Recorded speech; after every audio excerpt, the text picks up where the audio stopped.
Well, the transition from film to CR, obviously there's some initial benefits. You don't have to deal with the chemistry. You don't have to deal with the cost of film and the storage of film. But the biggest benefit is the ability to go digital. Once you have a digital image, you have a great deal of flexibility. The Vita CR is our latest CR. We have several in the product line across our desktop CRs. This one's a little bit lighter than our previous models. It's compact. It's very robust. It does about 44 plates per hour. That's a 14 by 17 size cassette. The primary customers for the Vita CR would be practices like orthopedics, chiropractic, podiatry, private practices. Typically these are customers that have one, maybe two x-ray rooms. A lot of times also if they're taking their x-ray units on the road, going to facilities that where the patients are in mobile, prisons, nursing homes, etc.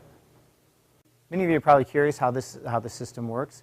Basically, you're going to go into the exam room, the x-ray room, with the cassette with the preloaded phosphor screen. You're going to do the exposure just like you would with film. Once you've had the exposure, you're going to insert the cassette into the CR. You're going to choose the patient from a pull-down list. Now, this patient list can be pre-populated from a RIS system if you have that connected to your network. So you can obtain the modality work list, and it will pre-populate this with images. You're going to, after you selected the patient, you're going to go into Acquire. From this point, you would choose a body part and projection and hit Scan. During the scan process, the screen is fed into the CR. The latent image is read off the phosphor screen.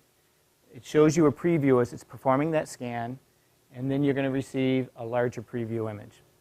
Now, as a technician, you would come in here and you're going to be looking for positioning. You're going to be looking for over and under exposures. If this preview is not large enough for you, you can go into the full screen mode.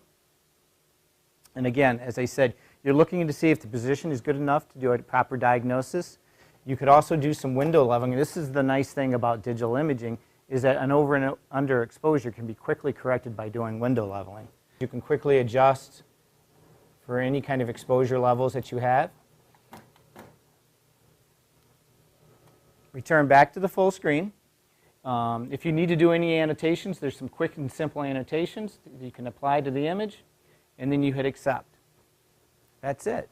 It's really just those two screens that you're playing with. After you hit Accept, it's sent to your pre-configured locations. These are printers, DICOM stores such as PAC systems, CD archiving. And then you're going to go back to the next patient.